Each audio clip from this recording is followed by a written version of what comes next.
Digital 410 Productions proudly presents the What's the Scuttlebutt Podcast with your hosts Dodd Abernathy, Jeff Copsetta, and Henry Sledge. Welcome, everybody, to another episode of the What's the Scuttlebutt Podcast, your favorite World War II podcast. And we are back live after the holidays and another day. And it seems like we've been gone away for a long, long time. But don't worry, we are back. Henry, what's going on, fella? There's just no substitute for doing it live, is there? I mean, it's like this. We'll do it live. This sense of immediacy that, I mean, the tape stuff is cool because you can add your studio genius, which you always do. But you know, when you're live, man, there's just that immediate connection, I guess. Not only that, but you have that sense of anticipation, the thought, the known that at any moment, any gift, any time, someone's train could just roll off the track, fall onto the side of the train, just burst in the fire, and the entire show can come to a screeching halt and result in dead air. That is what we want to avoid. But to answer your question, I'm doing good. You know, just happy to be a part as always. Doing all right. How about you? You getting good grades? Future so bright, you gotta wear shades. I gotta wear shades. Yeah. God, that's like music from your prime. You know, this is going to start a fight, but I don't care. I'm here for it because I've had a bad week. I've often thought about people like you who went through your prime through the 80s, and I thought, God, those poor bastards, their music sucked. What, start a fight with me, you mean, or with whoever's... people of that generation, you know, you and your ilk. Oh, my God. I mean, you got to admit that the rock music of the 90s, which is when I was in high school, is far superior than anything you could have pushed out in the 80s, with the exception of, like, Anthrax and Iron Maiden. But overall... I will say that the music of the 90s is, like, the good alt-rock is some of my favorite. Okay. I absolutely agree. But, Don, you and I've talked enough. You know, music is a real passion of mine. I mean, I never played in a band like you did, but, man, come on. There's something about some of the 80s music. I mean, look, you had, of course, now some of these are timeless bands, so I don't see them as quote-unquote 80s music, but AC/DC, The Stones, Led Zeppelin, Leonard Skinner. Some could argue those are all 70s bands, but continue. Well, you could. Well, no, you could. I mean, Pink Floyd. I'm thinking more like Flock of Seagulls and just like the top 40 nonsense. Well, never been a Flock of Seagulls fan. I will definitely give you that.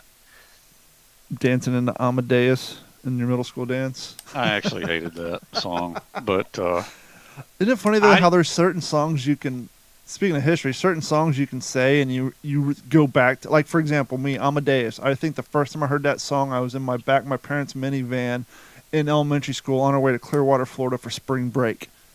Really? Yeah, it's weird how songs affect your memory and take you straight back to a particular place and time. So now here's I think a quintessential 80s song, Sister Christian, Night Ranger. Okay, actually really, I will tell you that Night Ranger, those guys are big World War II airplane buffs. I read that on Wikipedia. The aforementioned lead singer of Iron Maiden. Bruce Dickinson. What's Dickinson? Yeah. Bruce Dickinson? Yep. He is actually a pilot. Yeah. He flies their own airplane. Yep.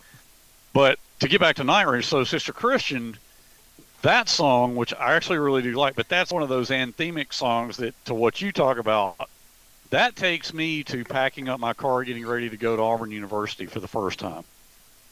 And a teary-eyed Eugene Sledge at the door watching his youngest boy motor off into the distance.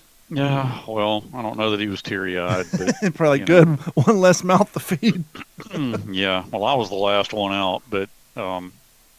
I was too. It's funny how that works. Like, you know, by then they're just, yeah, we've been down this road before. Fare to well. Yeah. Don't let the door hit you. Yeah. Call me every now and then. Well, you know, I mean, to contextualize that, as far as, so now I started college in '83, but I went to University of Naval where my dad taught because I could go free. Ooh, legacy. And then transferred to Auburn, you know, for my last couple of years. But so it was like 85, I guess it's fall of 86 when I got to Auburn. But so With the Old Breed had been out for like 5 years at that point. Okay. Which is kind of an interesting, kind of an interesting thought. I remember I had one of my senior level political science classes. There was a Marine officer in that class. I guess he was affiliated with the Marine ROTC at Auburn at that time. And I remember asking him, I started because I've always said I felt a kinship. I just felt a sense of brotherhood with guys wearing the Eagle, Globe, and Anchor. I just always have. And I would always want to talk to these guys and just, if nothing else, just greet them and, Sure. make some kind of sense of contact with them. But this guy wasn't real friendly, but I remember asking him if he had heard of a book called With the Old Breed.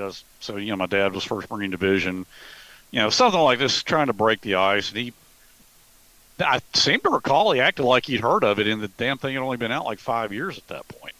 I was going to ask you, when was the first time you, independent of your father, meaning not next to your dad at a reunion, but just going about your daily life, whether it's meeting an academic, a teacher, a random person in the library somewhere, when do you remember the first time someone recognized your last name because of your father's book?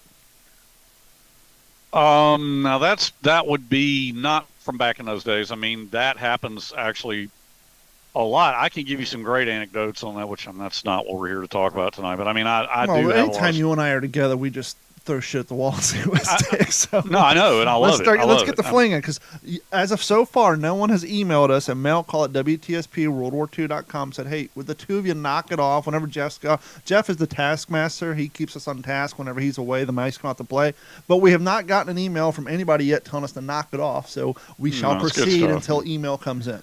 No, that's good stuff. So, here not too long within the last year, we was actually when my mom was still alive. She was pretty sick. We'd been over to visit her, so this would have been last summer. And Andrea and I were headed home, and Jack was in the car with us. And it's late. We're exhausted. We've been dealing with my mom's situation, and so Andrea's like, "Can we just stop and get a pizza? Let's do that." So we go to a Domino's, just like 10, 15 minutes from the house here. Yep. And I'm in the car on the phone. I may have been talking to Leighton or somebody. Hell, I may have been talking to you. I don't remember. But I was on the phone with somebody. She goes in to get the pizza. She's in there for quite a bit. And then she comes back out and goes, hey, this young man working here wants to meet you. Very cool. So I get off the phone. And she introduces me to the guy. The guy's a huge fan of my dad. Yeah. And read With the Old Breed and all that.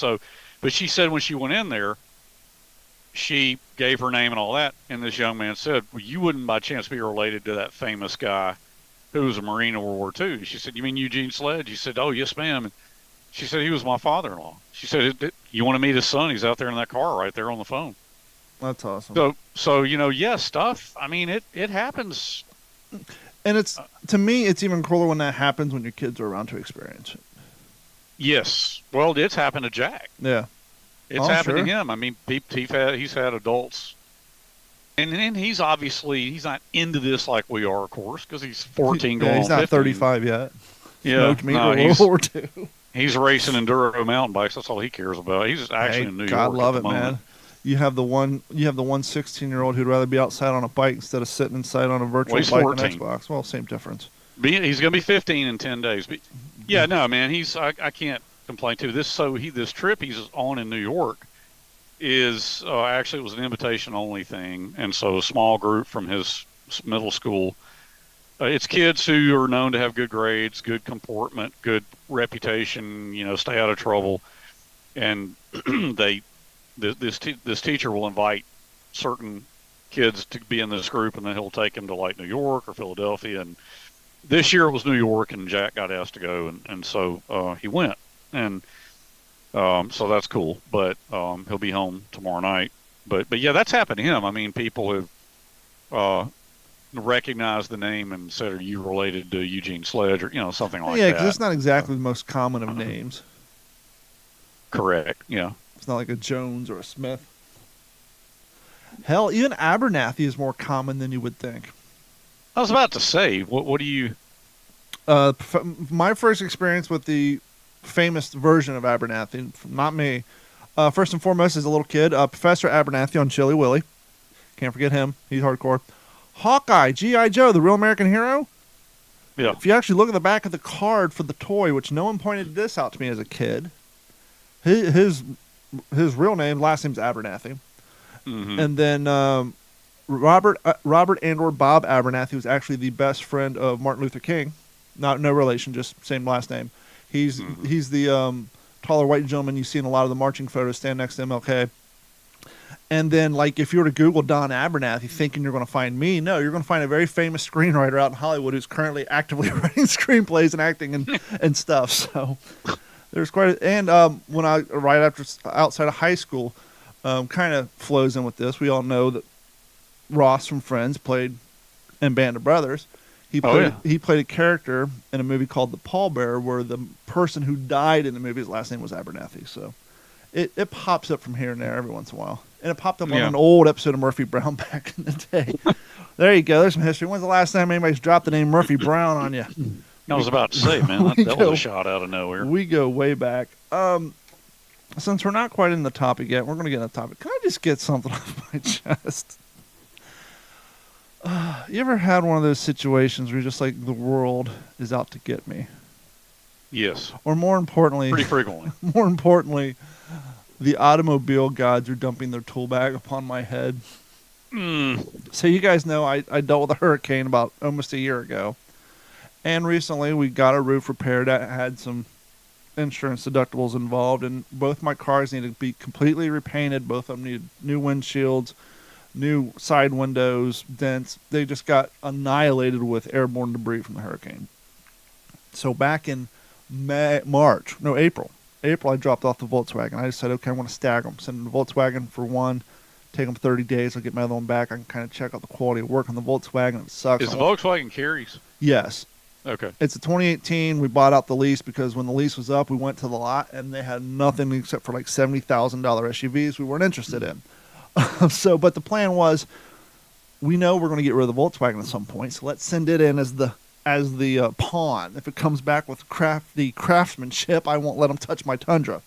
The one that I'm keeping, the more expensive vehicle. Right. But it overlapped. They had the Volkswagen due to parts for 56 days. My rental was only good for 30 days. And then luckily my truck went in at the beginning of May. And so we just overlapped from one rental car to the other. Got the Volkswagen back 10 days later. Took the Volkswagen up to get my Tundra. And when I dropped off the Volkswagen to get the Tundra, the reason I dropped off the Volkswagen because I was on my way somewhere else. I needed tools out of my truck for my work, and it just so happened to be on the way to the job. So I stopped, got my truck, and I asked him, hey, real quick, on the back of the Volkswagen, when you guys painted the repair, you forgot to blend a little area of oxidation between the new paint and the old paint. Cool, when you leave it here, we'll just fix it. Okay, cool. Get in my truck.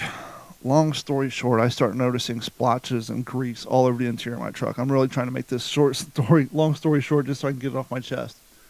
And so my sun visor completely covered in like lube grease. I mean, this is cloth headliner, just grease all over the damn place. I'm like, oh. So I called, start complaining to the auto company. I'm on the interstate, got my hands free, phone's going through the radio, going ballistic. They said, yeah, we'll take care of it.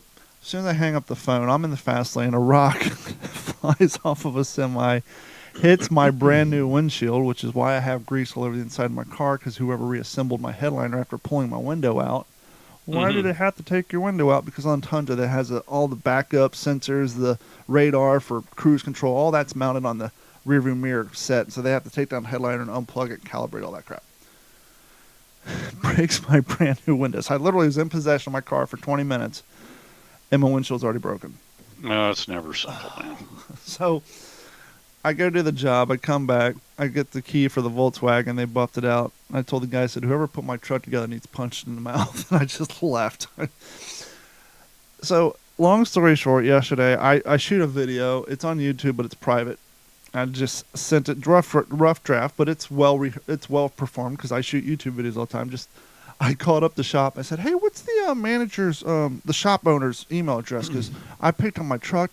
The work is just chef's kiss. They're really going to see this. It's going to be attaboys and pizza parties all around. I mean, I'm just so excited. And they gave me their email addresses, and I shot that video to them. Within an hour, I had phone calls and messages. They basically towed my truck, provided me with a rental car. So they're fixing the problem. Problem solved with the exception of the windshield, which, by the way, my insurance don't cover, so it's going to cost me another deductible, but whatever. They're gonna repair all the crap that their guy messed up. get home that day after getting a rental car. Well, I'm not even home yet, and Carrie calls me. Yeah, I want to go pick the kid up for the doctor, and the Volkswagen has a flat tire. I'm just like, are you kidding me?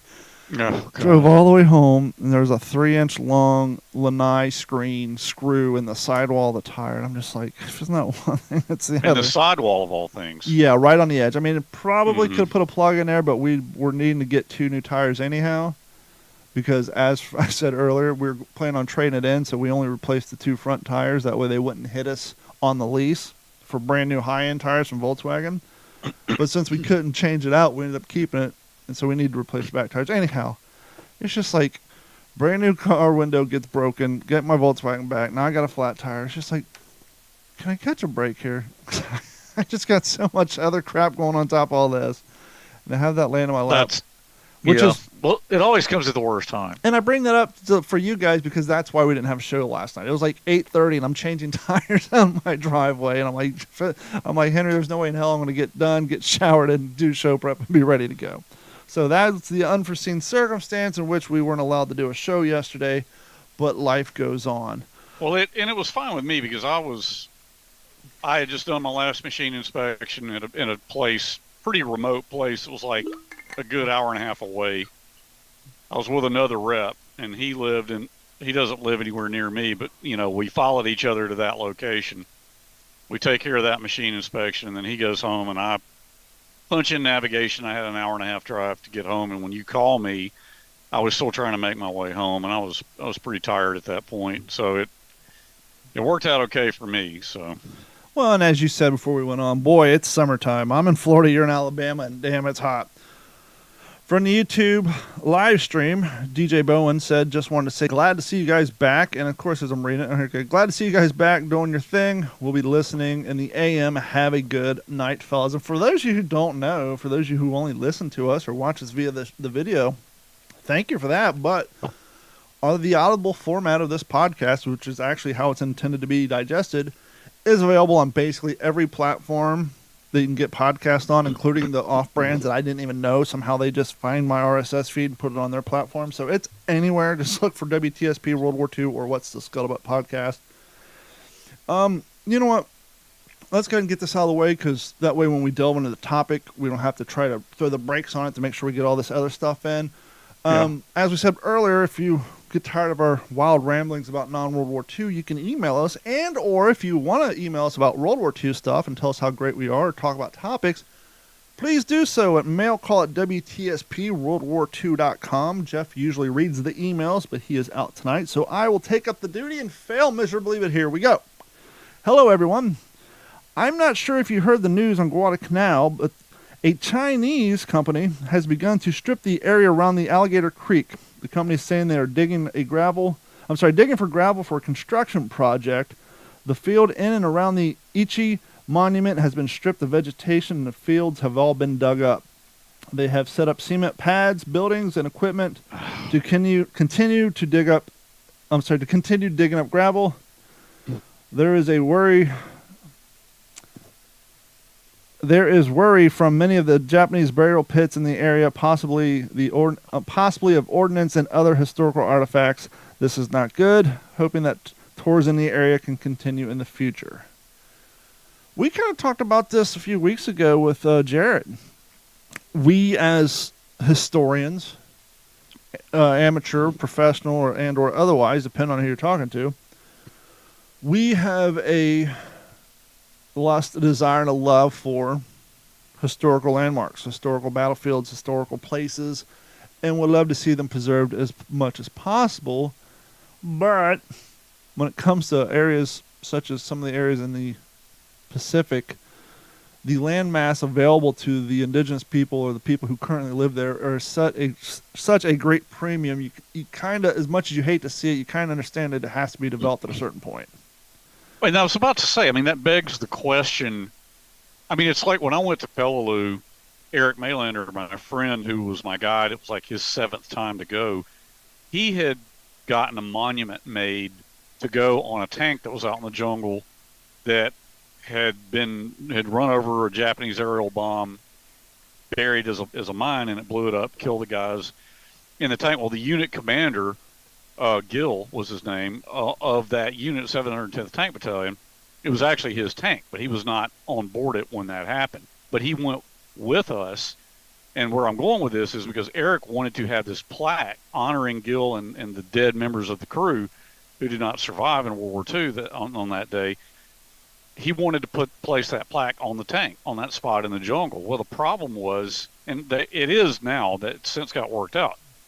But, think about it, like to us, that's an iconic historical landmark. For me, it was cool to walk through the jungle and come upon this burned out Sherman tank still there and hear the story of what had happened and be there with a guy whose tank it was. And this obviously was 1999.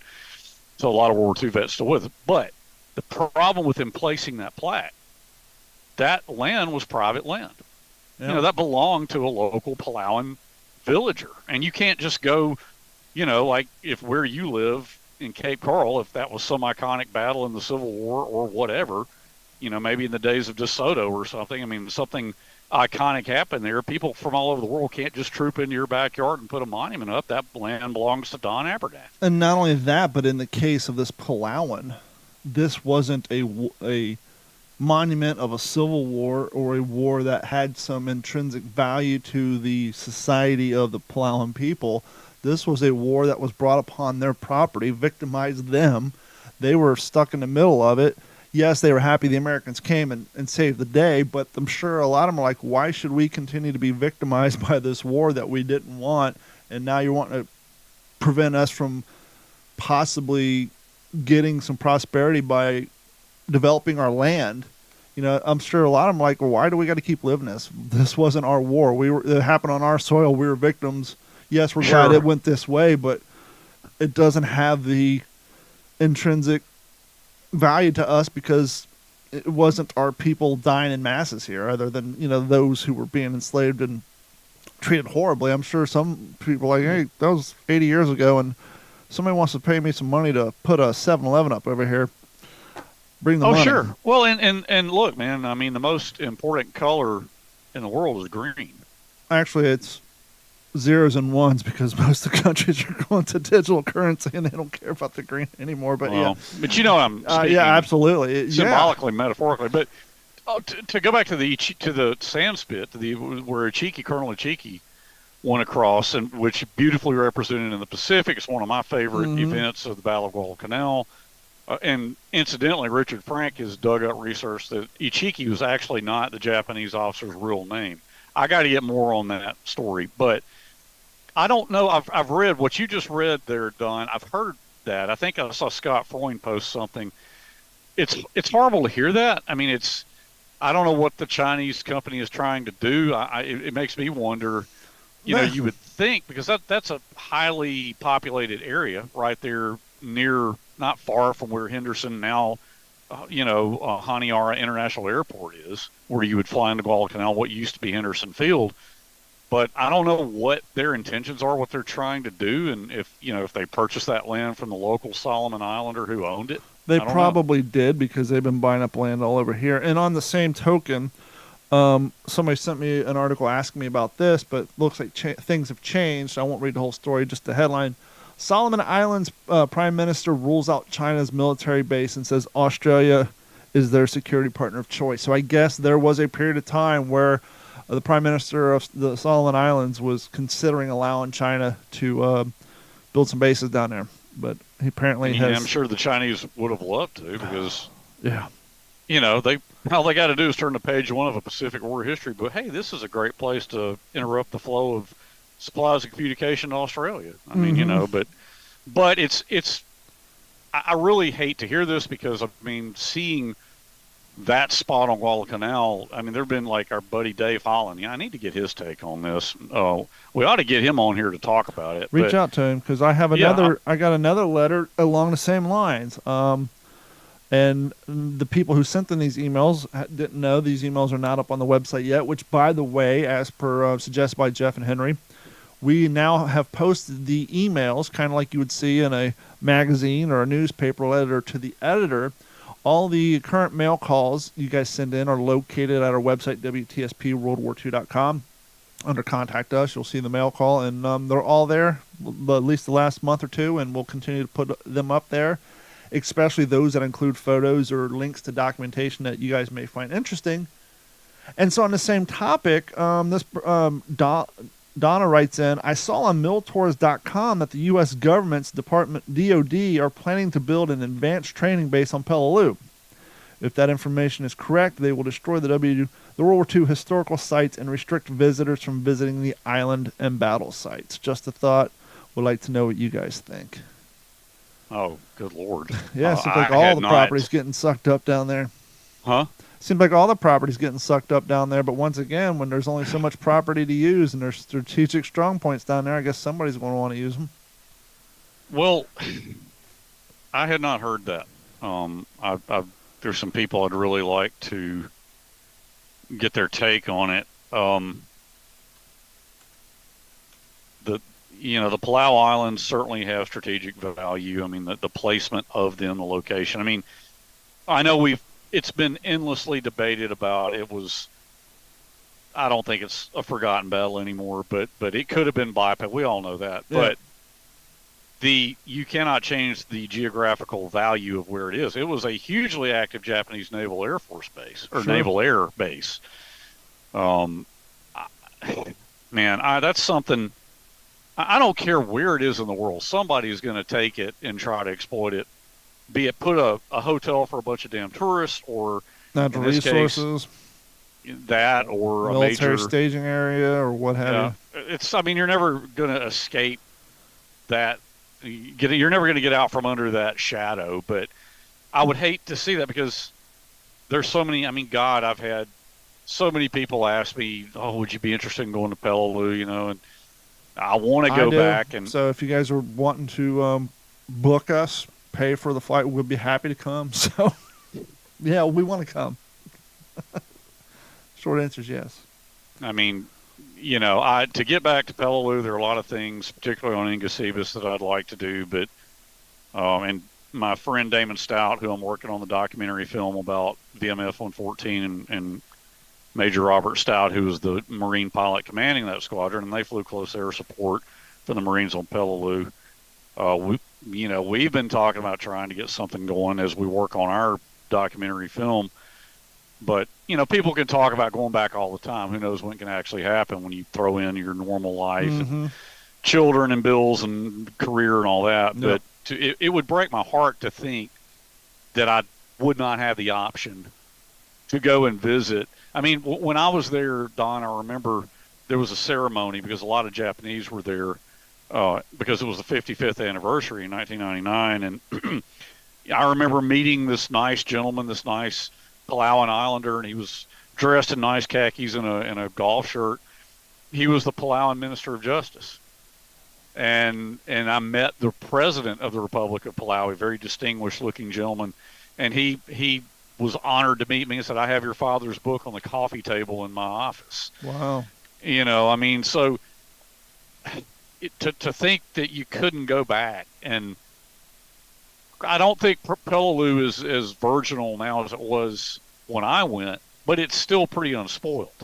Yeah, I think it still would rank pretty high on the scale of being able to see things that you probably wouldn't see on other battlefields. But to stick to your original reading that email about the sand spit where Colonel Ichiki went across. God,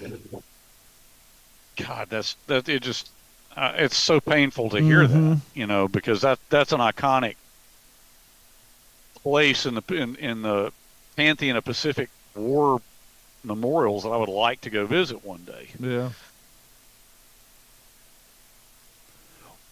Well, I feel bad for doing this because Jeff's not here, but technically we were supposed to do it the last week of May. It is now the second week of June, and that is the not forgotten, just we said we were going to do a drawing at the beginning of May and at the end of May, but with the holidays and us not being here last week, here we are. So real quick, after this, I swear we'll get into the topic that we're going to talk about. We're going to do the drawing for the last winner of the Back in May Patreon giveaway. So this person, which will be drawn from the name of the canteen, is a member of Patreon. If you guys haven't signed up and you want to subscribe, we're going to continue to do giveaways. So head over to WTSPWorldWar2.com or D-410.com. Click on Patreon. It's $1 a month. Goes a long way to support the show. We're going to do the second half of the giveaway. This is going to be for the Warbirds Coffee 51 coffee. It's the P51 Mustang. They also get an autographed end block by the three of us. The only, one and only in existence, the first ever and the only existing right now. This was sent, I ordered this as a quality control test. I didn't want to start selling stickers until I saw one to see what the quality is. It's the same sticker of my shirt. It's the Good Scuttlebutt was meant to be shared. The only currently existing WTSP sticker version of my shirt. The What's the Scuttlebutt coffee mug. It's green. I'm not going to take it out because it's just going to blend in my background because of the green screen, as well as a couple other WTSP stickers. And this is our way to thank you guys for supporting the show and supporting the channel by signing up for Patreon. And so without any further ado, same canteen that was loaded up from the beginning of May, same names. And I'm just got to get one out of here. Like I said, the way I wadded up these papers, they don't like to pop out. Oh, there goes one. You look like Lecky trying to squeeze a drop of water out of that canteen the day they hit the airfield. Gotta get some water. Hey, how do they sit this up here without any effing water? Okay. I swear to God, this is not rigged. You saw me shake this out. And the winner is Don Abernathy. No, the winner is the person who actually commented, who's watching us live right now. You saw me shake the hell out of this. This is not rigged at all, I swear to God. Joined Patreon back on January 19th of 2023. DJ Bowen. He's a member of the third tier level of the Patreon. So, DJ, I will be hitting you up on Patreon tomorrow to make sure we have your current address, and we will get this sent out to you guys. To you. And for us, you guys, we're going to do some more giveaways. So if you haven't done so, head over to WTSPWorldWar2.com, sign up and subscribe for Patreon, and that'll automatically enter you into the winning. And without any more sidetractions or much to-dos about nothing, Henry's had a good suggestion for tonight's show, and that is how the increased kamikaze attacks in 1945 caused the Naval Air Command to readjust how the Navy deploys their ships into combat and or patrols on their way to a combat to now protect their assets from this unforeseen weapon that is desperate pilots crashing their planes into your ships. And so, Henry, take it away. Oh, man, you lay it on me like I've got this beautiful presentation, which I don't, I must say. But so it's... You said it just like I laid it out there for you, Don. I mean, the thing that struck my mind, and this came up for me as I'm getting into the latter stages of Twilight of the Gods, which is Ian Toll's Volume 3 of his trilogy of the Pacific War. And, I of course, naval and marine aviation World War II has always been a particular area of passion for me. But you think about the early carrier battles, Coral Sea, Midway, Santa Cruz Islands, Battle of Eastern Solomons. And you think about how an air group on a U.S. aircraft carrier, you had the Lexington, Saratoga, Wasp, Hornet, Enterprise. They had, and I'm just going from memory, of an air group, you had pretty much in 1942 an equal number of torpedo bombers, dive bombers, and fighters. And of course, fighters of the day being the first generation Grumman F4F Wildcat, which was absolutely iconic in the air battles of Guadalcanal. But it was in some ways, as we all know, outmatched by the Japanese Zero. But looking at a naval air group, you had pretty much an equal distribution of torpedo bombers, fighters, and dive bombers.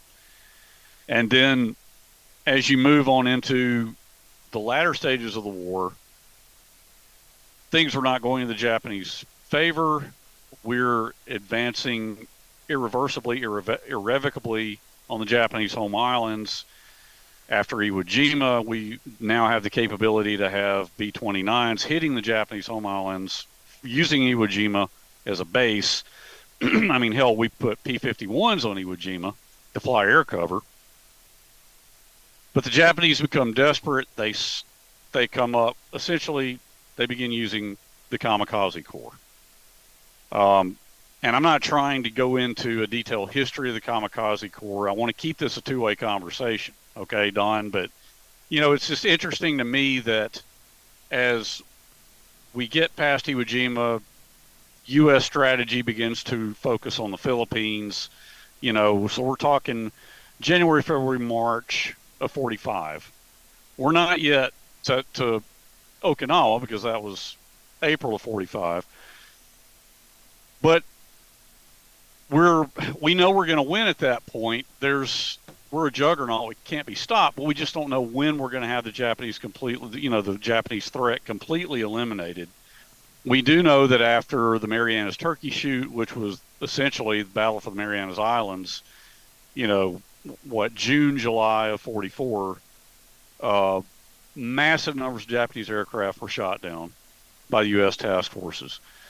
To look at it from the Marine perspective, we know that Marine aviation was pretty finely developed. By then, the F-4U Corsair, my personal favorite airplane, and that's saying something because I love them all from World War II, but the bugs had pretty well been worked out of the Corsair by mid to late 44. It's doing wonderful work as a ground support aircraft, but it was also carrier capable. The Navy was using it, but the Marines, for all of their skill, for all of their excellence, I don't think, and I reread Robert Sherrod's book, Marine Aircraft or Marine Fighter Craft in World War II, but or History of Marine Aviation by Robert Sherrod. Great book on Marine Air in World War II. I do not believe that one of the things that got Marine aviation back onto carriers was to combat the threat of the kamikazes. The other thing that happened was a repurposing or a reconfiguration of naval air groups. I've been talking for a few minutes. Let me let you jump in, Don. What are your... Well, I was just looking at some of the numbers, and as you were saying, we're kind of with mixed results, but for most of it up until the Philippines 1945, we were pretty much having a pretty good run at these conflicts above the ocean, these naval battles out to sea. And at some point when you have two groups of people and one of them is dominating the other or relatively dominating or at least outpacing them, at a certain point the person being outpaced is going to get backed into a wall. And a lot of times you're backed in the wall, you come up with new tactics, whether they're desperate or just not understood by the rest of the world. Just think about it from the Navy perspective. That you're sending up these airships, these air commands. They're having these dogfights. Obviously, you got torpedo bombers coming after you, and airships trying to take you down. But when you have a pilot that has a little bit of self-preservation, they're going to keep their aircraft at least at so much of a distance that they can get out of danger if they need to. But when that game gets changed with the advent or the popularization of kamikazes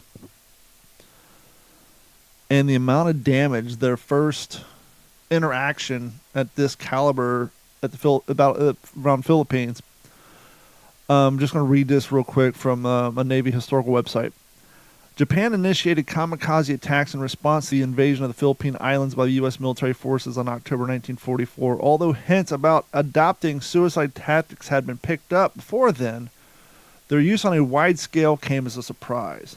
The fanatical resolve of Japanese pilots turned their aircrafts into human-guided missiles, which struck or damaged 130 U.S. Allied combat vessels during the campaign, sinking 20 and killing at least 1,400 sailors. While the results did not prevent Japan's defeat in the Philippines, they exceeded considerably what the Japanese achieved with orthodoxical air tactics alone. This guaranteed a greater use of kamikazes going forward. The Navy's robust fleet air defense capabilities proven overwhelmingly effective against conventional Japanese air attacks, but struggling to cope fully with the Kamikaze strikes, as the headquarters of the commanders in the Chief U.S. Fleet stated in April 1945, quote, "The suicide attacks represented by far the most difficult anti-aircraft problem yet faced by the fleet. The psychological value of the AA, which is past, has driven away a large percentage of potential attacks, is inoperative against a suicide plane. If the plane is not shot down or even severely damaged, that its controls are impaired, it's almost inevitably going to hit its target." And that's a scary thought, knowing that if we don't shoot this guy down and obliterate him, he's probably going to hit us. Here's what, to kind of dovetail onto what you said. So Ian Toll quotes this guy. Let me read this. "A destroyer sailor wrote his wife, I've never in my life seen such a vicious scene as a wicked monster diving a plane straight at me at 200 miles an hour with 6 wing guns going full blast. It looked as if he was after me personally." Bob Sherrod, who I just talked about, Robert Sherrod, his book, History of Marine Aviation, World War II. Bob Sherrod, a Time magazine correspondent, noted that American sailors in the Pacific were obsessed with kamikazes and spoke of almost nothing else. "Nothing could have been more awesome than to see a human being diving himself and his machine into the enemy," wrote Sherrod. "Nobody except the Japanese could have combined such medieval religious fervor with a machine as modern as the airplane." Awesome is a fun adjective used in that because we kind of co-opted that in the 80s and 90s to be, awesome, as in cool, as in righteous. Awesome in the format in which he used it, its original context, means to be in awe of or almost in shock of. Just like, he's not saying that it's an awesome, cool display. It's just like more of a holy hell. I'm just in awe and seeing this happening. I'm almost frozen in my tracks. And that is insane to think about. So when you encapsulate all of that and think about a destroyer sailor or anybody on a ship, because that was such a tremendous threat going all the way through to the end of the war. Now, obviously, it was a zero-sum game because eventually they're going to run out of their pilots if they keep stuffing them in cockpits and letting them kill themselves. But it presented such an incredible threat. So everybody, a lot of the lower admirals are appealing to Chester Nimitz and Admiral King to do something about it. Well, and what I'm working towards is talking about what we talked about at first, which was a reconfiguration of naval air groups on aircraft carriers. So this is from page 379 of Toll's Volume 3. Nimitz and King gradually gave way to these persistent entreaties from the frontline aviators. They had already revised the standard carrier complement from 18 torpedo bombers, 36 dive bombers, and 36 fighters to, they revised it to 18 torpedo bombers and 24 dive bombers with fighters to capacity. So at that point, they kept torpedo bomber numbers the same, started getting rid of dive bombers, and increased fighters to absolute capacity. Because they also found out that the frontline fighter at this point for the Navy was the superb F-6F Hellcat, one of the greatest fighters ever built. They also found out that it could serve quite admirably as a dive bomber in its own right, as could the Corsair. But let's see. Here's one more sentence. On November 29th, King approved a new standard Essex-class complement of 73 Hellcats, 15 Helldivers, which was the successor to the SBD Dauntless, 15 Helldivers, and 15 Avengers. Executing the change was another question, however. Carrier fighters were in high demand, but the supply was tight. Nimitz told Halsey that he intended to retain a replenishment pool of F-6Fs in Guam, but the sink pack was moved by Halsey's beseeching reply, urgently request that you reconsider. Time is short. Things are already moving. The suicide attack is a grave menace to our carriers and to your future operations if not countered. More fighters are needed to counter it, and they cannot be found except by reducing number over target or adding to complement. So all that to say, the next day, Nimitz reversed his decision, releasing the entire existing pool of replacements, meaning F-6Fs on Guam, for immediate deployment to Task Force 38. But he remained gravely concerned that a shortfall in carrier fighters loomed in early 45. Well, he goes on and on here in the text, but what we get to is Marines were then brought out with F-4U Corsairs to be part of the carrier force. So you have Marine aviation getting back into the flight deck game to help counter the Kamikaze threat. And the Kamikaze threat's a two-front threat. You have the threat against the air power. Obviously, they're going to try to shoot down our guys before making their final destination to a ship of their own choosing. But you have the naval front. You have all this naval inventory out in this open water that's being targeted by guys who basically they're going to give their lives for the Empire. And hopefully, in their minds, they're going to take you out with them. And so how do you protect your assets? Well, a lot of military strategists, they know their history, and sometimes they go back to the, if it ain't broke, don't fix it. And so in this case, it's kind of a modern day, as per 1944-45 day, circle the wagons. And what they ended up doing is putting the most valuable vessel in the middle of the group and kind of encircling the aircraft carriers, whatever, the particular more important ships. They would encircle them within certain distances based on two things. Obviously, the range of the weaponry of each vessel and the radar. They figured out that they can kind of overlap their radar.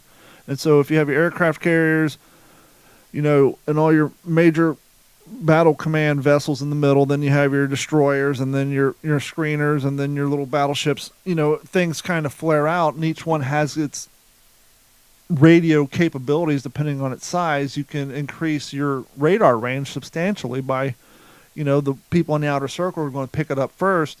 And so, kind of like chess, you put the smaller, faster vessels out on the edge, and then as the planes fly over or other naval ships come through that encirclement, their interaction with each proceeding level of the battlefield, if you will, is going to get bigger and bigger. And to kind of give you guys a numerical, kind of like Henry was saying with the planes, the Navy had significantly improved its firepower accuracy of its anti-craft weaponry throughout the fleet since the beginning of the war. On most ships, 5-inch 38 dual-purpose guns surpassed the 5-inch 25 and 3-inch guns for long-range defense, while 40mm and 20mm automatic cannon batteries replaced the 1.1-inch gun and the 30 and 50 caliber machine guns for short-range coverage. The older weapons were then used to arm merchant and auxiliary vessels, radars and computer equipment, dual-purpose fire detection MK-19s, MK-33s, MK-37s, and the MK-1 analog computers were installed that calculated range and bearing and automatically guided the 5-inch guns on the target. We never really talk about that sort of technology for 1944, 1945. To have somewhat, even though it's analog, to have kind of a semi-automatic ranging system to help put these 5-inch guns on target.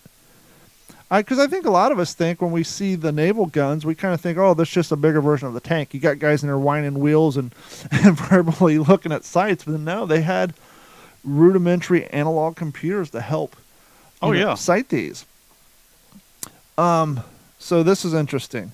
Battleships at this point in the war each battleship had 165 barrels.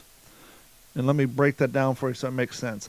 They had 10 5-inch 38 twin, 20 and 40 millimeter quad, 49 20 millimeter singles, and 8 20 millimeter twin guns.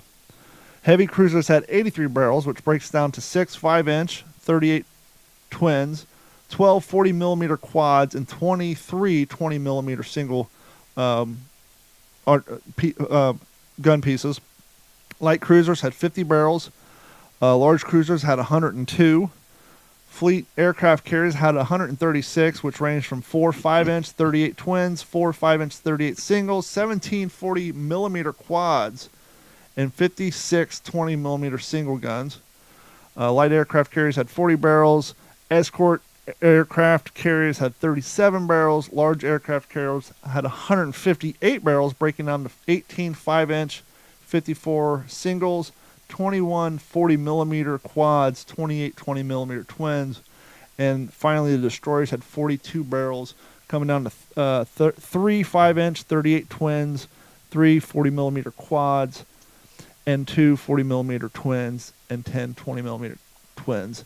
And obviously that means twin barrel guns, quad barrels for.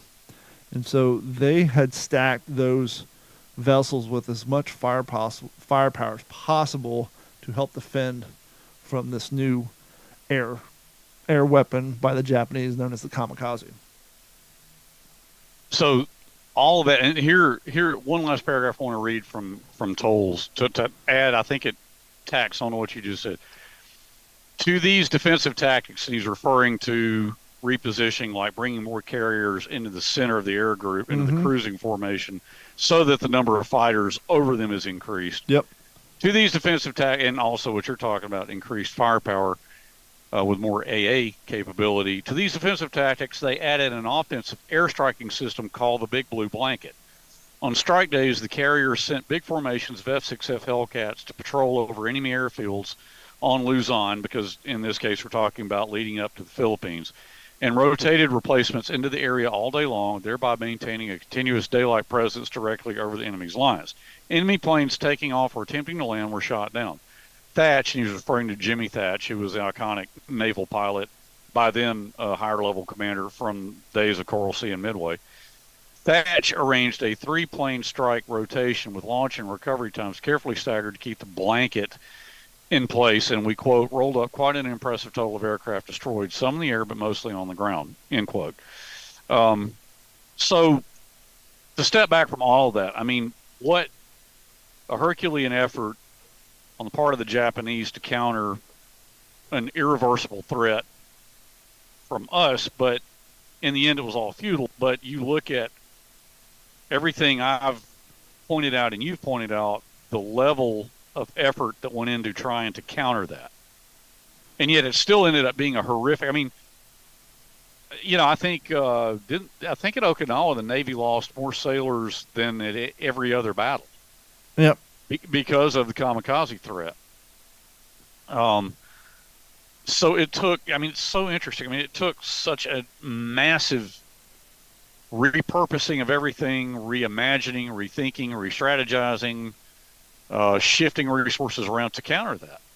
Yeah, and just to put a finer point on it, here's a more eloquent way to explain what I was trying to explain. In order to maximize this firepower, the Navy adopted what they call the Circular Task Group aircraft disposition, with the highest value ships, as I was saying earlier, in the center, and the screen and escorts were deployed in circular layers of an all-around defense in depth. Pure doctrine 5-inch batteries engaged attacking planes first at ranges of 12,000 yards or more using the high percentage of VT shells. These guns were expected to be the primary aircraft killers due to their hitting power, special ammunitions, and radar directions. The 40mm and 20mm guns provided close defense with massed automatic and air fire beginning around 3,000 to 3,500 yards. And so basically, as these planes moved in closer and closer, if they got past each level of that security, just more and more firepower just opened up on them. The combination proved effective during the Battle of the Philippine Sea in June 1944, where the Fast Carrier Task Force TF-58s experienced their well-trained fighter pilots downed an estimated 243 of the 373 attacking Japanese carrier aircraft against 15 air-to-air combat losses of their own in one day alone. The mass volume of anti-aircraft fire protecting the TF-58 shot down and or drove off the few attackers that slipped past the CAP, limiting damage to a single bomb hit on the battleship of South Dakota and a handful of near misses. And the other thing you don't think about too is it didn't work in Japan's favor because it allowed us to protect our assets. But I guess if you think about it logistically, now that you have to put so many vessels into this screening operation to protect your important, obviously all vessels are important, but to protect your most important assets, that's less child operations that can go on, because now instead of sending more vessels out to do other things, you got all this huge conglomerate being used as a screen and as a defense instead of some of them going on the offense. Yeah. So it's almost like capitalizing on our effect, resources. Sure. Yeah, it's incredibly interesting. I mean, the other thing I think about, Don, when I, it's like, it seems like through the years, and I don't claim to be some expert military strategy, but I think everybody, we have a little working knowledge of it. But look at the beginning of World War II. We just talked about, we had torpedo bombers, torpedo bombers, fighters, and dive bombers. Well, by the end of the war, the torpedo bombers beginning to become obsolete, although the Avenger was a great airplane and certainly did its job well, certainly better than the Devastator. But the dive bomber, they're being pared down because, well, we don't need as many of those because the fighter can also, both the Corsair and the Hellcat can carry and fill that role. So it's like, of the triad there, one's kind of going away. You got the fighter. Well, then, by the end of the war, it's almost like really all you need is fighters. Well, I'm really oversimplifying this, but where I'm trying to go with this is look at the present military. I mean, it's like, when was it that the military started making a push for the, one jet to do it all? Like they wanted, wasn't the F-35 supposed to be the one, it could be a ground attack aircraft, it could be a superiority fighter, it could be a interceptor. I mean, it's like they want to just keep choking it down, and it's Well, I think a lot of that has to do with current price of technology. When these damn planes are they're packed with so much technology that the price point on them are getting so astronomical, you almost have to say, okay, do we want Y amount of the older planes or X amount of the newer planes? Well, let's phase out the older plane. And so the price point, I'm sure, has a significant amount to do with that. But to your point, and I wish Jeff was here because he's the only one between the three of us that actually has military service and could probably speak to this better than we can, but the military branches are always changing based on their current station. We all remember, like a year and a half ago, 2 years ago, the Marine Corps said, hey, we're done with armor. Yeah. It's not conducive to what we're training for, what we plan on being used for. The Army has a foothold. If we need armor, the Army can provide it. We're going to reallocate our funding and our personnel from the Armor Corps into other areas that we feel that we need to dedicate assets to. And so things are constantly changing, and it's interesting. And it kind of makes sense when you have as many different branches as we do. It's like, well, and as I learned when I went to California to go to school for computers in 2002, there was a guy in my class who was actually an active Marine. He taught the same stuff we're going to school for in the Marine Corps as far as computer networking, but his Marine certifications meant nothing in the private sector. And he had about a year left before he was done with his service, and so he was basically taking the civilian exams on all the stuff that he was teaching the Marine Corps just so that when he retired, he could go into the private sector and have all the certifications.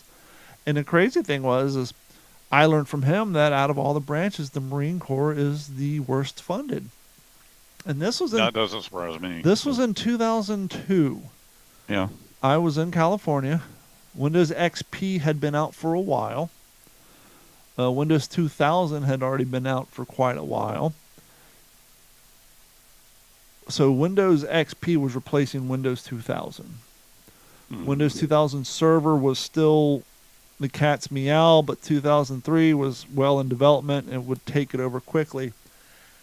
At the time, if you know your Windows versions, the Marine Corps was still using Windows 3.1. Wow. Which I think came out prior to Windows 95. So that show, and this is in 2001, he was telling us that they were still using Windows 3.1, which was the precursor to Windows 95. It's kind of always been that way. Which meant that they were 11 years behind on their computer technology and availability because of the costs associated with licensing and rolling out software. Mm-hmm.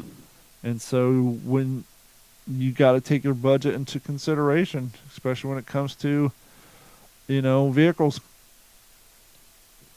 And so it's just an ever-changing, I bet DJI or whatever, that drone manufacturer company, I bet they could have never foreseen being one of the most widely used weapon systems in the Ukrainian war. Yeah. On both sides. And just goes to show, sometimes you got to make changes and. Well, you have to adapt. Yeah, absolutely. Adapt and overcome. So, it's interesting, and on the Kamikaze thing, that's all I had really had time to really pinpoint and kind of. I mean, I actually read those pages probably right before we went on vacation, and then continued. I'm up to. I've only got. Probably a couple hundred pages left, if even that, in volume 3 here. But reading that, it just hit me. I thought, well, that could be an interesting topic for a show one night. It's interesting too is every once in a while we like to add modern day World War II news to our podcast, and we hear this a lot with the Marines and the PTO about bodies getting recovered. Dateline, May 19th, so just about a week ago. U.S. identifies remains of World War II soldier who vanished in 1944. Authorities has identified the remains of World War II tank crew member from Tennessee who was killed with his M4 Sherman tank as it was hit by an 80mm round during a battle near Gey is probably pronounced Gey, Germany, in December 1944. The Defense POW MIA accounting agency said in a news release. Scientists used orthopological analyst, DNA analyst, and other evidence to determine the remains exhumed from the Ardennes American Cemetery in Belgium, where those of 23-year-old Joe A. Vineyard were finally identified, officials said. The agency said that Vineyard was fighting with the 774th Tank Battalion when Germans attacked his unit. Crew members fled the tank, but after regrouping, Vineyard was missing. One crew member reported seeing Vineyard leave the tank, but he still wasn't found several days later. No remains were found within the burnt-out tank, the agency said. Germans, however, never reported Vineyard as a prisoner of war. Finally, in April 1946, the War Department issued a presumptive finding of death. In December 1950, Vineyard was declared, quote, non-removable, end quote, after the American Grave Registration Command, the agency tasked with locating missing Americans in Europe, determined that the remains found within 2 destroyed tanks in Gey could not be identified. Years later, the DPAA historian studying unresolved American losses in the Hurtgen area discovered that one of the remains could have been Vineyard, the agency said. The remains were sent to Nebraska for analysis, and the scientists were able to determine a match. Vineyard will be buried in Maryville, Tennessee, the agency said. Defense POW MIA accounting agency who works to recover the remains of missing soldiers. The agency has accounted for 1,474 missing World War II soldiers since the work began in 1973. Government figures show that more than 72,000 World War II soldiers are still missing to this day. That is a tremendous amount of missing personnel. It is. I had no idea it was that. I didn't have any idea it was that high either. And so here's to all the people who are still actively searching, or who are available to people when remains are in question are found, who take up the arduous task of identifying, and then once identifying, trying to locate any living next to kin to try to give the family, a little bit of closure on the loss of their loss and missing of their loved ones, especially after all these years. And so, sad story, but good. And at the end, that he will finally be buried back amongst his peers in his home state. And I know with what you're reading, I'm still in the same book. I think you're probably still in the same book. What are you? Yeah, I mean, I'm still reading like I said, 4 Hours of Fury. Okay, I'm making my way. We went on vacation last week, and I've got a good bit done on that. It's some nights, Don, I'm so tired I get to read about 2 pages, and then I'm nodding off, and then I got to get up and go do the work thing, and but I'm really enjoying this one. I'm not sure what I'm going to tackle next. I've got some ideas, but I haven't decided yet. There is the occasion, it's happened a few times, where I'm man enough to lay my credibility on the line to admit that there's certain books I haven't read or certain movies I haven't seen that some people are like, wow, you haven't seen that? And I unplugged. I cut the cord. I moved away from the evil corporation known as Comcast, and I'm now streaming different movies, shows, documentaries, and whatnot through a plethora of free and non-free services. And the nice thing about the free ones is they have a lot of old stuff up there. Yeah. I started watching the other night. It's a long run. I haven't watched it in entirety, but I have got to say, not making a judgment on the movie because I've only seen the first 20 minutes, but I would love to have been on set for the production, at least of when it could have been military exercise. It could have been done for the production of this movie. To me, it's the most realist jump sequence I have ever seen, and that is the opening jump sequence of A Bridge Too Far. Holy hell, that's awesome. Really? When's the last time you've seen a Bridge Too Far? It's been a long time. I mean, I haven't seen it since I was a kid. You're going to go back and watch it now, especially after seeing the airborne jump sequence on D-Day of Band of Brothers, how kind of cool that was. Yeah. Henry, I swear to God, unless this was like repurposed military color training film, they had plane upon plane. I mean, the airport scene, you can see there's like probably 50 real planes, and then you can kind of see, because a lot of the stuff wasn't designed for HD TV. It was made for movies back in the day. And you can kind of tell there was a painted background of more planes. That's fine. When they were jumping, they had guys literally with camera systems on their chest, and you can hear them breathing, and you can see them flipping. It seems like, unless it was repurposed military training video, and if you guys know, please email us at mailcall@wtspworldwar2.com. If not, if they did this for the production of this movie,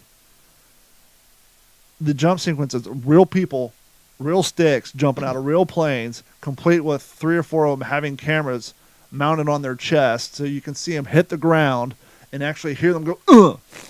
The jump sequence on this is just, it's amazing. Making me want to see it. When was this produced? Was that another like all-star cast? Yes, Bridge Too Far was 1977. Okay, I didn't know it was that. I thought it was older than that. Let's see here, Bridge Too Far. Yeah, this is the who's who of like 70s, 80s movie actors. John Wayne, Henry Fonda, Robert Mitchum. I'm just throwing names out. I don't know. Hold on. Sean Connery. Yes. Wow. Mike Cocaine. You can't win them all. The fun thing about Michael Caine, if you say it fast enough, it sounds like you're saying Mike Cocaine. Michael Caine. Michael Caine. It's not my real name. Nope. Paul Maxwell, Sean Connery, Ryan O'Neal, Gene Hackman, Walter Couch, Peter Farber, Hertman Becker, Frank Grimes, Henry Kemp, Pickering, Donald Douglas, Peter Stellan, Stephen Moore, Edward Fox, Mike Cocaine, Michael Byron, Anthony Hopkins was in it, Paul Copley, Nicholas Campbell, James Caan, Gerald Sims, Harry Ditson, Eric. I mean, the name just goes on and on.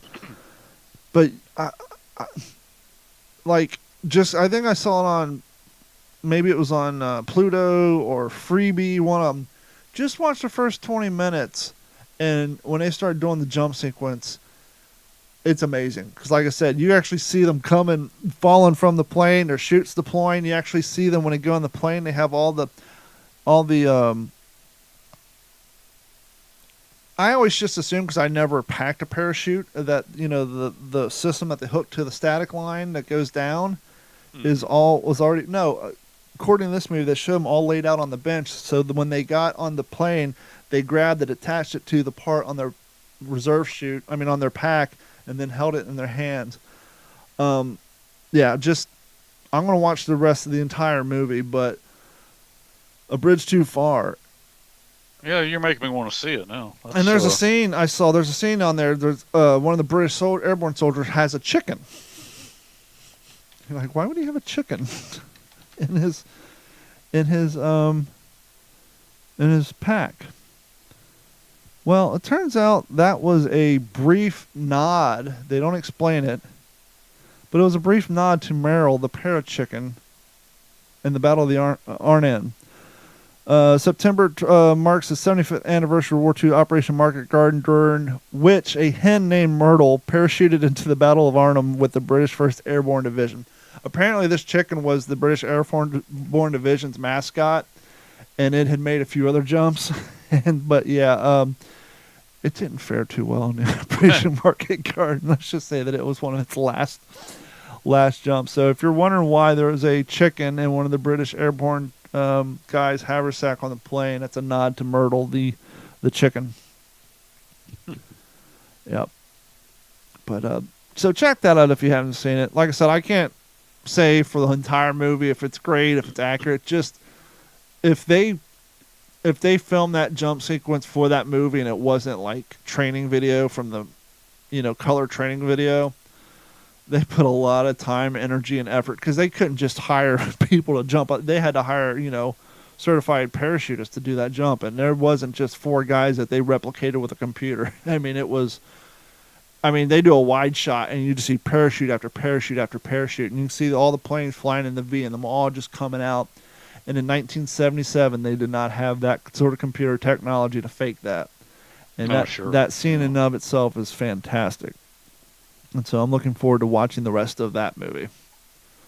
You got anything? You make me want to dig that out and watch it. Yep.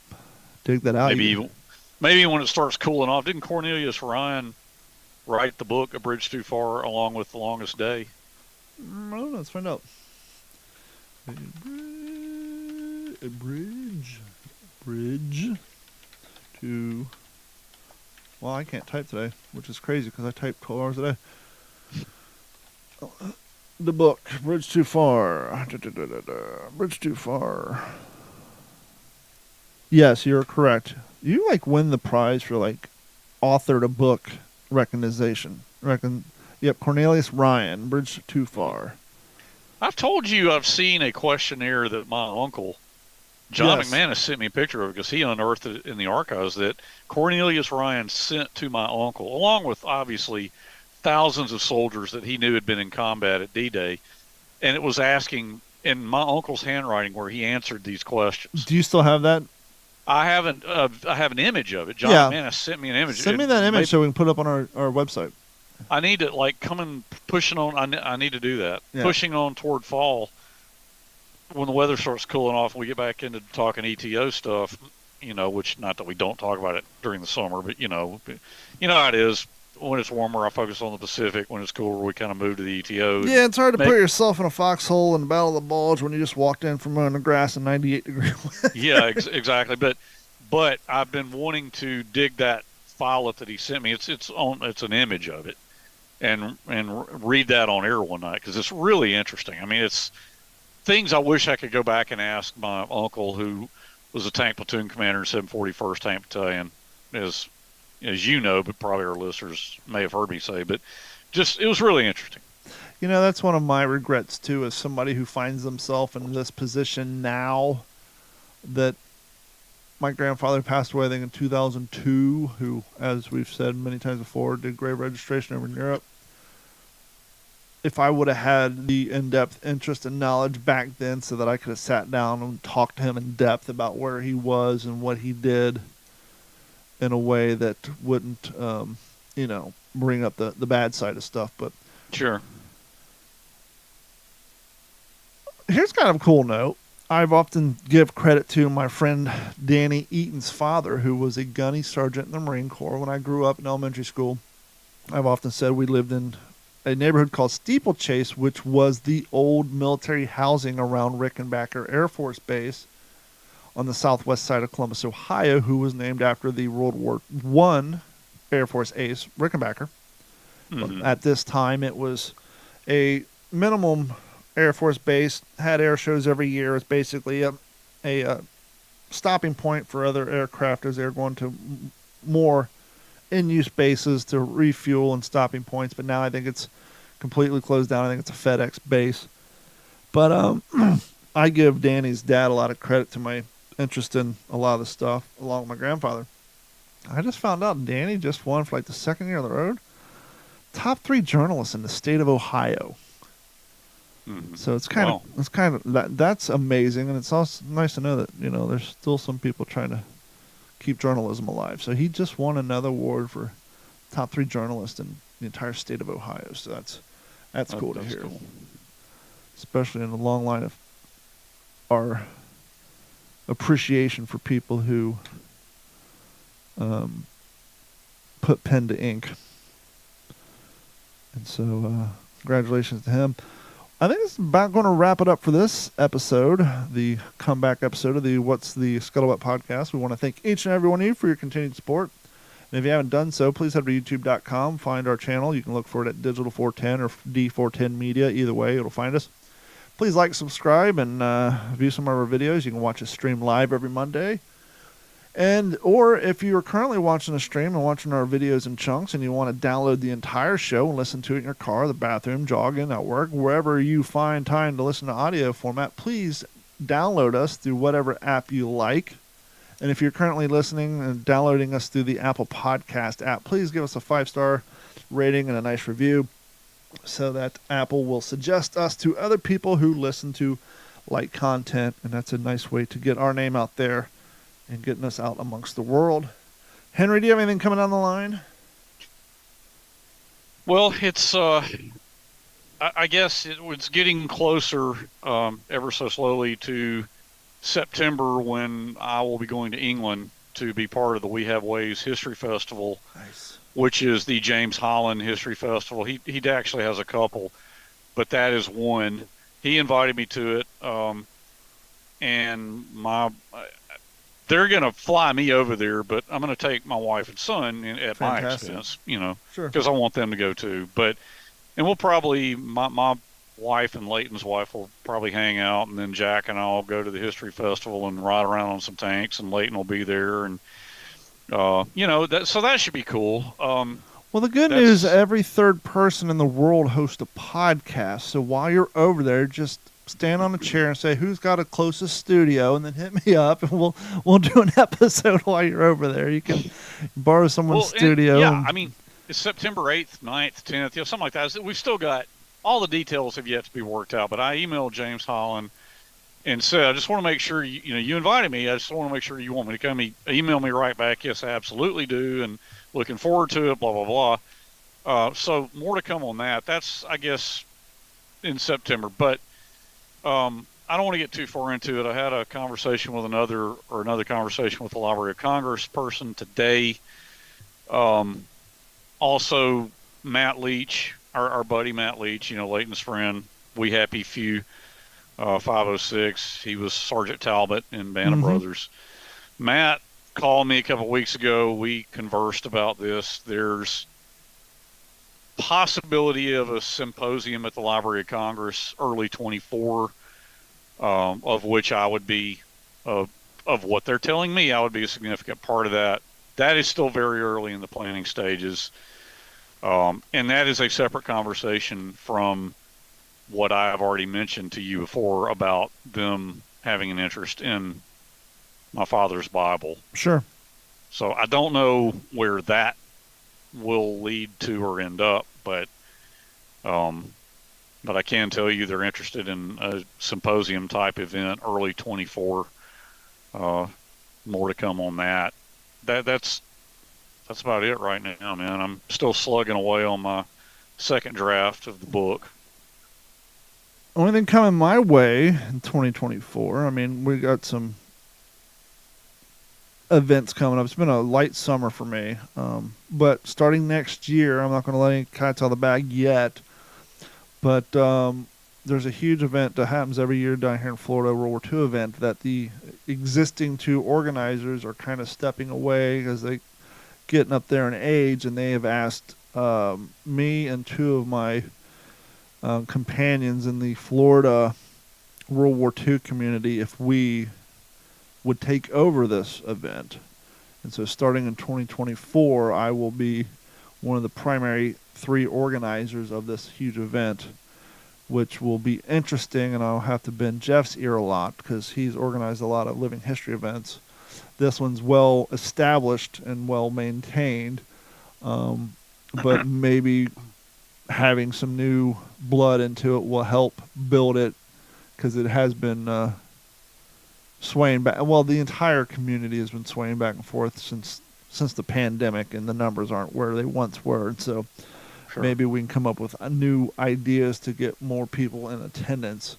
And so I will actually be taking an active role in at least organizing one of the major living history events here in Florida. So that will be interesting, and see how that plays out. But I think that's going to do it for this episode of the What's the Scuttlebutt podcast. And if you like my shirt or all the awesome WTSP shirts that you see Jeff or Henry or our friends and families wearing on Instagram or Facebook or what have you, head over to WTSPWorldWar2.com. Click the icon at the top that says Back the Attack, and I'll take you to our merch tent, and you can get shirts, coffee mugs, and stickers, and jackets, and all kinds of fun stuff. And all that goes a long way to help promote what we do here at the show. And for myself, Jeff, and Henry, we want to say thank you to each and every one of you who tune in and download each week. You guys make it all worthwhile, and we will talk to you all next week. This has been a Digital 410 production.